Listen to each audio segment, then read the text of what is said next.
Educate with knowledge YouTube channel में आप सबका स्वागत है। आज हम आईसीटी के मोस्ट इम्पॉर्टेंट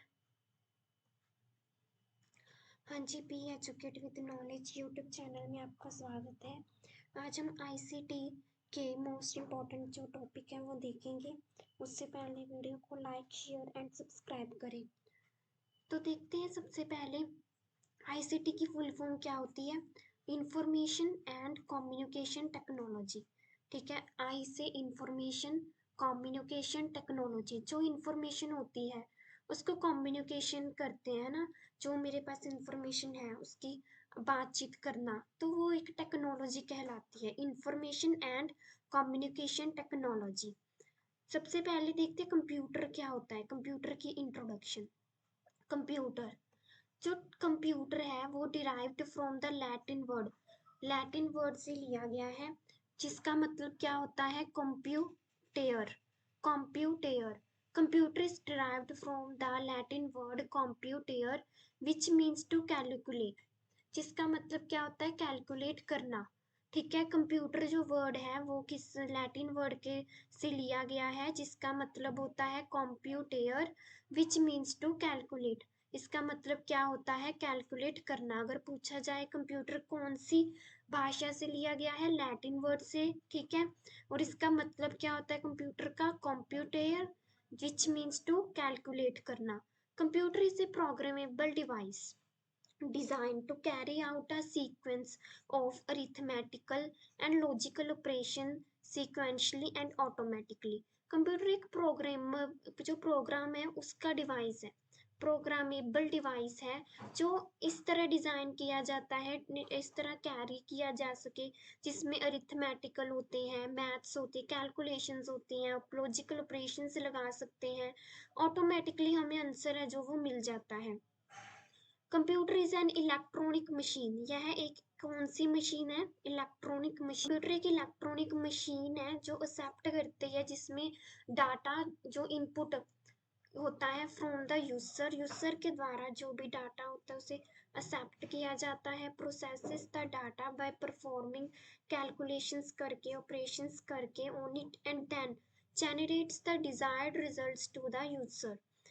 तो फिर जो डिज़ायर रिजल्ट जो हमें चाहिए वो मिल जाती है, यूज़र को जो आउटपुट चाहिए वो मिल जाती है। सो कंप्यूटर कौन सा डिवाइस है, कंप्यूटर एक इलेक्ट्रॉनिक डिवाइस है, इलेक्ट्रॉनिक मशीन है, जो भी डाटा होता है, ठीक है, उसमें कैलकुलेशंस करके, ऑपरेशंस करके हमें डिज़ायर्ड जो आउटपुट है वो मिल जाती है, डिज़ायर्ड रिजल्ट मिल जाता है। सबसे पहले चार्ल्स बेब्स, ये इंपॉर्टेंट है।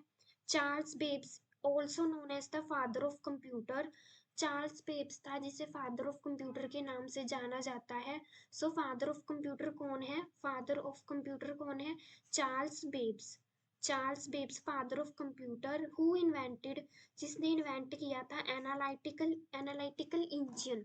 ठीक है, एनालिटिकल इंजन है जो डेवलप किया था फर्स्ट जर्नल पर्पस कंप्यूटर। तो कौन सा कंप्यूटर था वो, फर्स्ट जर्नल पर्पस कंप्यूटर और एनालिटिकल इंजन। ठीक है, चार्ल्स बेबेज था जिसे फादर ऑफ कंप्यूटर माना जाता है। चार्ल्स बेबेज जिसे फादर ऑफ कंप्यूटर के नाम से जाना जाता है, इसने एनालिटिकल इंजन को इन्वेंट किया था। एबेकस था तो वो फर्स्ट मैकेनिकल कैलकुलेटिंग डिवाइस था। कौन सा, अबेकस था जो वो फर्स्ट मैकेनिकल कैलकुलेटिंग डिवाइस था।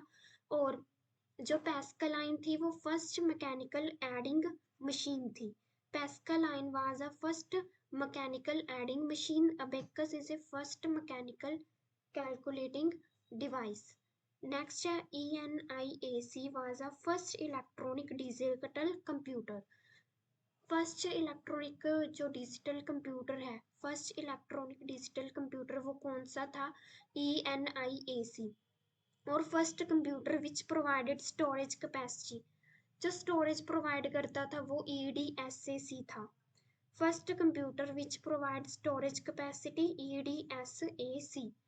राइट, नेक्स्ट देखते हैं। कंप्यूटर की जो जनरेशन है बहुत इंपॉर्टेंट है। सबसे पहले हम देखते हैं फर्स्ट जनरेशन। ठीक है, फर्स्ट जो जनरेशन है वो 40 से लेकर 56 तक है, 1940 से लेकर 56 तक। Switching devices, vacuum tubes, speed 333 micro second की होती थी इनकी। ठीक है, ऑपरेटिंग सिस्टम कौन सा था? बैच ऑपरेटिंग सिस्टम था। लैंग्वेज मशीन लैंग्वेज थी। और कहाँ कहाँ यूज़ किए जाते थे? साइंटिफिक पर्पस जैसे ENIAC के लिए, UNIVAC के लिए, मार्क 1 के लिए इनको यूज़ किया जाता था। सेकंड जो जनरेशन थी वह 56 से 63। पहली कौन सी थी? 40 से 56 तक, फिर 56 से 63 से आई, 56 से 63 तक आई, जिसमें ट्रांजिस्टर्स का प्रयोग किया जाता था। और इनकी स्पीड कितनी थी? 10 माइक्रो सेकेंड इनकी स्पीड थी। Operating system time sharing system and multitasking OS था। लैंग्वेज कौन सी थी? असेंबली लैंग्वेज यूज़ की जाती थी। और कहाँ कहाँ यूज़ होता था? और जो हमारे फर्स्ट जनरेशन थे उसमें मशीन लैंग्वेज है।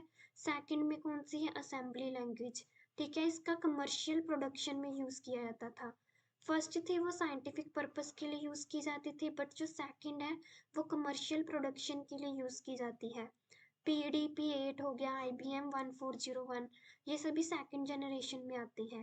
थर्ड जनरेशन थी वो 1964 से लेकर 71 तक थी।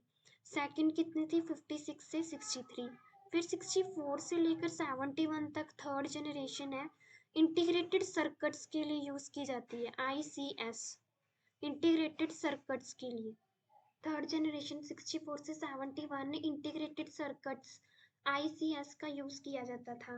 फर्स्ट में वैक्यूम ट्यूब्स यूज़ की जाती थी, सेकंड में ट्रांजिस्टर्स, ठीक है, और थर्ड में इंटीग्रेटेड सर्किट यूज़ किए जाते हैं। VTI ऐसे याद रख लो, VTI यानी फर्स्ट में वैक्यूम, सेकंड में ट्रांजिस्टर, थर्ड में इंटीग्रेटेड सर्किट्स। 100 नैनो सेकेंड्स हैं जो स्पीड रहती थी इनकी। ऑपरेटिंग सिस्टम कौन सा था? रियल टाइम सिस्टम था। ऑपरेटिंग सिस्टम था रियल टाइम सिस्टम, और लैंग्वेज थी हाई लेवल लैंग्वेज। लैंग्वेज कौन सी यूज़ की जाती थी? High level language. फर्स्ट में मशीन लैंग्वेज, सेकंड में असेंबली लैंग्वेज, थर्ड में हाई लेवल लैंग्वेज। यानी डेवलप हो रहा था ना, तो फिर डेवलप होगा तो हाई लेवल लैंग्वेज में आ जाएंगे। ठीक है, ये डाटाबेस मैनेजमेंट के सिस्टम के लिए यूज़ किया जाता था, जैसे NCR 395 20 पैंसो। फोर्थ जो जनरेशन थी 1971 से लेकर अब तक चल रही है। ठीक है, इसमें large scale integrated circuits micro processor use किए जाते थे। LSI मतलब large scale integrated, large scale integrated, ठीक है, लार्ज स्केल इंटीग्रेटेड सर्किट्स और माइक्रो प्रोसेसर फोर्थ जनरेशन जो 71 से अब तक है। इसमें 10 पिको सेकेंड्स हैं जो स्पीड थी उसकी। ठीक है, देखो पहले माइक्रो, माइक्रो से फिर नैनो, नैनो से पिको तक आ गई। ठीक है, ऑपरेटिंग सिस्टम क्या था? टाइम शेयरिंग GUI इंटरफेस था। ठीक है, इसमें लैंग्वेज थी पास्कल ADE जो आज यूज की जाती है, पास्कल लैंग्वेज ADE। ठीक है, जिसको एप्लीकेशन क्या थी? डिस्ट्रीब्यूटेड सिस्टम था। ठीक है, चिप वगैरह मैग्नीटोश ये सारा आ जाएगा। फिफ्थ जो जनरेशन है प्रेजेंट एंड बियॉन्ड, जो अब से लेकर चलती रहेगी आगे तक, इसमें सुपर लार्ज स्केल यूज किया जाता है। स्विचिंग डिवाइस कौन सा होगा? सुपर लार्ज स्केल, इसमें ओनली लार्ज स्केल, इसमें सुपर लार्ज स्केल इंटीग्रेटेड होगा, SLSI। ठीक है, chips, super large scale integrated chips होंगी। और इसमें अगर हम एप्लीकेशन की बात करें तो आर्टिफिशियल इंटेलिजेंस, जैसे रोबोटिक्स, अपने आप ही चलेगा सिस्टम, हमें जैसे रोबोट चलते हैं वैसे हम बस कमांड देनी है और हमारा काम हो जाएगा। तो वो सब किस में आएगा? वो सब फिफ्थ जनरेशन में आएगा। Next, components of computer. Computer के कंपोनेंट्स कौन कौन से हैं? Components of computer, a computer consists of following main components: input and output units, CPU, central processing unit, memory unit। एक कंप्यूटर के अंदर मेन कौन कौन से हैं? इनपुट, आउटपुट, मेमोरी यूनिट और central processing unit. Input output unit में क्या होता है? The computer accepts coded information through input unit by the user. Input में क्या होता है? जो कंप्यूटर है वो कोड को एक्सेप्ट कर लेता है। ठीक है, जो भी कोडेड इंफॉर्मेशन है हमारे पास उसको एक्सेप्ट कर लेता है थ्रू इनपुट यूनिट द्वारा, ठीक है, यूजर के द्वारा। The device use for these are, कौन कौन से डिवाइस यूज किए जाते हैं, कीबोर्ड, माउस, इनपुट आउटपुट में, ठीक है। Then the processed result of the user is given by output device. Input device कौन कौन से हो गए, कंप्यूटर हो गया, सॉरी कीबोर्ड हो गया, माउस हो गया, तो ये हमारे इनपुट डिवाइस है, ठीक है, जिसमें हम कोई इनपुट डाल रहे हैं, ठीक है। और आउटपुट जो हमें रिजल्ट आता है, जैसे मॉनिटर पर हमें रिजल्ट दिखता है, प्रिंटर पर हमें रिजल्ट दिखता है, तो वो क्या हो गया, हमारे आउटपुट यूनिट्स हो गए। नेक्स्ट देखते हैं, सेकंड है कंट्रोल यूनिट, ठीक है। सेकंड क्या सा हो गया, कंट्रोल यूनिट। तो ये क्या करता है, it directs the computer to carry out stored program instructions by communicating with the ALU arithmetical logical unit and the registers.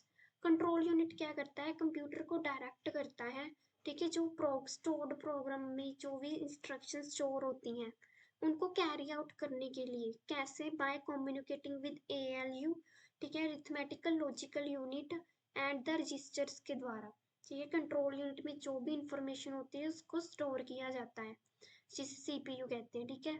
Next आगे memory unit.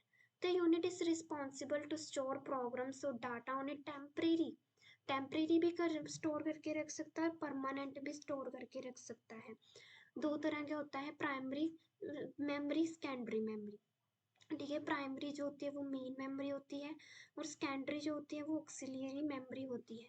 Primary memory it communicates directly with the CPU, जिसमें हम CPU से direct communicate कर सकते हैं, उसे primary memory कहते हैं। फॉर एग्जांपल जैसे दो तरह के होते हैं, RAM और ROM। RAM की full form random access memory, read only memory, ठीक है, ये इंपॉर्टेंट है। Random access memory, read only memory. और जो सेकेंडरी मेमोरी होती है वे स्टोर करके रखती है much larger amounts of data, बहुत ज़्यादा मात्रा में जो डाटा स्टोर किया जाता है वो सेकेंडरी में किया जाता है। And the information are extended periods of times, और इंफॉर्मेशन एक्सटेंड होती रहती है जैसे जैसे समय बीतता जाता है। दिस इंक्लूड CD हो गया, DVD, जिसे हम बहुत सारा डाटा स्टोर करके रखते हैं, Blu ray disc, pen drive, hard disk drive, ये सभी सेकेंडरी में आ जाता है, ठीक है। तो जो मेमोरी यूनिट होती है वो दो तरह की होती है, प्राइमरी, सेकेंडरी। प्राइमरी आगे दो तरह की होती है, RAM, ठीक है, RAM और ROM, ठीक है। RAM random access memory, ROM read only memory. जो सेकेंडरी होती है उसे ऑक्सिलियरी मेमोरी भी कहते हैं, जिसमें लंबे समय तक हम डाटा स्टोर करके रख सकते हैं, जैसे DVD वगैरह होगी। नेक्स्ट देखते हैं, basic unit of memory measurement. Basic units क्या है मेमोरी को मेजर करने की, 1 बिट में बाइनरी डिजिट, 4 बिट्स में 1 निब्बल, 8 बिट्स 1 बाइट, ठीक है। ये सभी हमें बेसिक जो नॉलेज होनी चाहिए। 1 बिट में बाइनरी डिजिट 0 और 1 होता है, 4 बिट में एक निब्बल, 8 बिट्स, ठीक है, 1 बाइट, और 1024 बाइट। 1 किलो बाइट में कितने बाइट होते हैं, 1024 बाइट। 1 मेगाबाइट में 1024 किलो बाइट, ये वाली इधर आ जाएगी, ठीक है। फिर ये वाली इधर आ जाएगी, 1 गीगाबाइट में 1024 मेगाबाइट, 1 टेराबाइट में 1024 गीगाबाइट, 1 पेटाबाइट में 1024 टेराबाइट, 1 एक्साबाइट में 1024 पेटाबाइट, 1 जेटाबाइट में 1024 एक्साबाइट, योटाबाइट में 1024 चीटाबाइट, 1 ब्रोंटोबाइट में 1024 योटाबाइट, 1 ग्योपबाइट में 1024 ब्रोंटोबाइट। तो ये थी आज की वीडियो। आई होप आप सबको वीडियो अच्छी लगी होगी। वीडियो को लाइक करें, सब्सक्राइब करें, शेयर करें। Thank you so much.